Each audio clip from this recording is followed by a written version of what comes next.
you want to open up the Twitch channel too, twitch.tv/Yug Life. We are live, coming to you streaming from Tales of Adventure in Coopersburg. Tonight is our big King of the Hill event. Basically what King of the Hill is, we have one king who starts off. In this case, it's going to be Fred. The king is going to be on the yellow side of the field. And the way that this works is we're going to do a 15-minute round, one game, so there's no 2 out of 3. There's no siding. There's no whatsoever. So whoever wins stays, and then the next contestant comes in to face the king.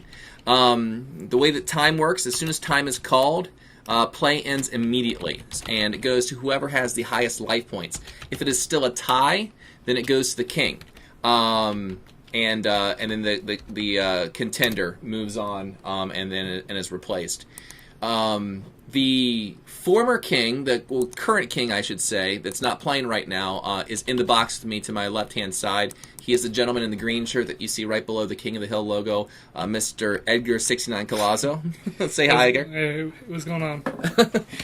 Edgar's past record is 13 mighty wins in a row.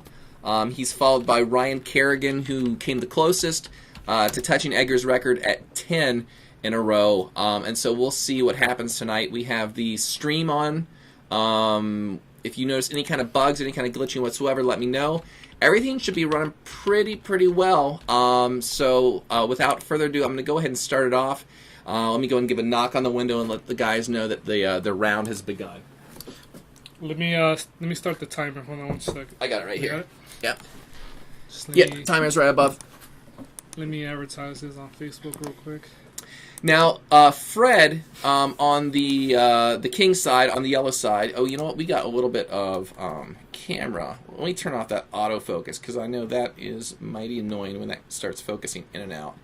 Give me 1 second to fix that. Let's see here. There we go. Save that. Okay, cool. So Edgar, Fred on the yellow mat is playing. What's Fred playing, Ed? I think Fred's playing Harpies. Okay. It's a pretty popular deck last month. Yeah, well, I think in terms of we're all playing new ban list tonight. So Harpies sit pretty good, I think, in the new meta. They really weren't touched all that much. They weren't touched at all. At all. So we're gonna expect them to be one of the top contenders this format.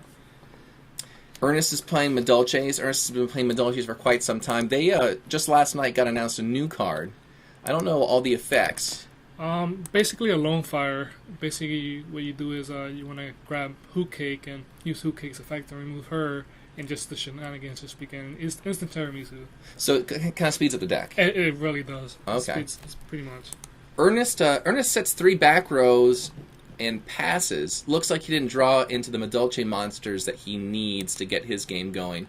Fred is going to do the same. He's going to set a monster, though, with 2 back row. Now, playing Harpies, let me see. Let me check out Fred's deck really fast. Let's see what kind of monster he would set. I don't. Maybe no. He doesn't play magical hats. He doesn't. Yeah, he doesn't play magical hats. So maybe he has an Icarus. Okay, that's true. So Icarus needs that winged beast on the field. It could be face down. Yeah, Ernest runs a lot of removal. Okay. Back row, so maybe they want to get it bottomless or. Gotcha. Now Ernest went ahead and brought out a Medulce Magellan. That allows him to bring another Medulce monster. Messengelato. Yeah, so he brought Messengelato. And looks like is that Ticket in play? Yes, that's Ticket. Okay. Very cool. Ticket's a very, very powerful card if it goes off, especially with a fairy on the field. So, see, there goes the Icarus. Okay, so that's what it was. So, set the Chandler, pop the Icarus. Looks like one of the cards that he targeted on Ernest's side was a MST. So he could chain the MST and destroy Fred's Divine Wrath. So the field looks a lot looks like there's a lot less cards there now than there was a couple seconds ago. A lot of destruction going on. Yeah, usually Icarus should be a big factor against some Dolces because they rely on their back rows a lot. Right. And if he can really get their back rows out of the way, he should be able to have an easy win. And also, I guess probably the fact too. Oh, okay, so there's a Mew, and then you can special summon the Messenger Lotto. And while Messenger while there's a beast on the field, he can grab Ticket or Chateau. Let me go ahead and pull that up here. Looks like.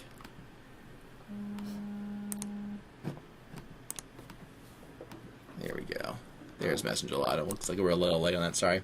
So Chateau is now in play. Ernest is going to use reinforcement of the army to search out another Messenger Lotto.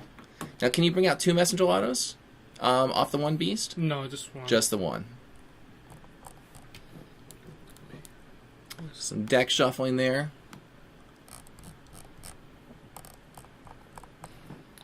And my guess is he's just going to swing with these. So Fred is reading Chateau. Here, we'll pull up Chateau for you guys. There we go. So when this card is activated, shuffle all Madolche Mons in the graveyard into the deck. What's up, Jono? We have our third commentator coming into the box right now. Mr. Jono Sanchez. I think he's trying to re-ticket just because he might have a face-down Mirror Force. And then once they leave, they go back into the deck or back to his hand, and Ticket goes off. Gotcha. So what would normally go back to the deck now goes into his hand? Yes. Just because of Chateau, and then once it goes back to the hand, Ticket goes off, adding more cards to his hand. Okay. And he'll have a stacked hand, pretty much.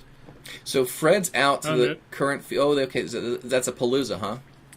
It's technically their return. Gotcha. So, there we go. Special summon any number of Madolche monsters from your hand, but shuffle them into the deck during the end phase. And that's really not that big of a deal because they're just going to XYZ. Usually for like an Invoker. Invoker, Tiramisu, and then there's the Mirror Force. Okay. Which, I don't know why he overextended with, he didn't really have to do the Palooza right now. You know, the funny thing is, well, I don't know if it's the funny thing, but now, what about why he didn't go into at least a fairy with Ticket, right? Couldn't he have XYZ'd first? That was during battle phase that he activated the Palooza. Oh, he activated Palooza He was during trying the to battle go for phase. game. Gotcha. Let me let them know about keeping score. I'll be right back. I'm trying to figure out what this leg page is at.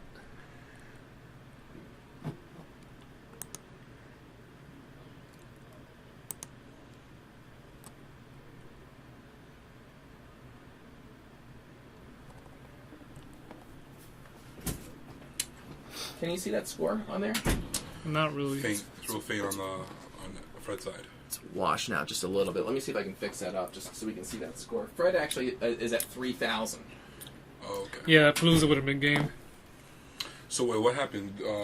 Did Ernest go attack, and then Fred allowed all those attacks to go through, and then he threw the Palooza? When he first declared the attack, Fred read the ticket.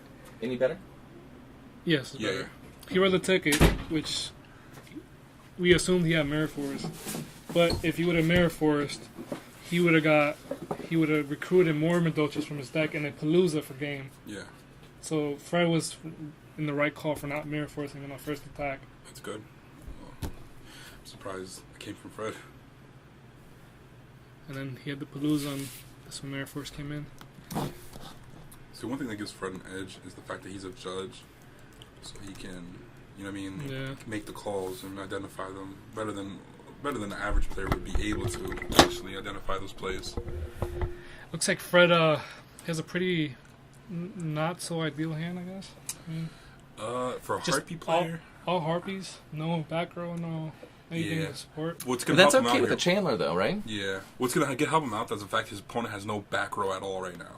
You know what I mean? So he can play the Chandler freely without a worry, unless the opponent has a Veiler or something or card in hand before the Palooza. But his opponent has like 6 cards in hand just because of ticket and Mirror Force. Yeah, I know. I mean, if he could somehow OTK, I can't see his hand completed, but if he could get an OTK off, he could OTK freely without worry of anything. It looks like Chandler, Harpy Lady 1, He's going to need to deal answer. some damage soon, though, because I don't know if Fred realized it, but he is at 7 minutes. So they're a little more than halfway through the one-game king, and Fred is down by 5,000 life points. So he needs to put some points on the board right now. Yeah, he definitely does. Yeah, it's gonna be pretty tough. No one looking at his hand, no protection. Yeah, I think this game is game on its wraps. This game is pretty much done. Well, let's see. What would you? What would be your play right now? You would Chandler discard for Chandler's effect. Yeah, what I would do, just because of the position I'm in, I would most likely discard or play Chandler, discard maybe my Dancer or whatever the Harpy or the Lady One I think he had in the hand. Yes. Then to go into 7 just to get a Draco. Attack with the Draco and then end with 2 tokens just so I have defense and I put damage on board. Gotcha. So I think he scooped it up. Yep. Yeah. There was no way him coming back with a full hand of the court. Yeah. Because he wouldn't Drago Sack. He would just tear me to it out of the way. Yeah. Okay, so it looks like we have a new king taking the spot. He's at a current. Is there any way to put their win streak next to their name? Yeah, we can do that. So what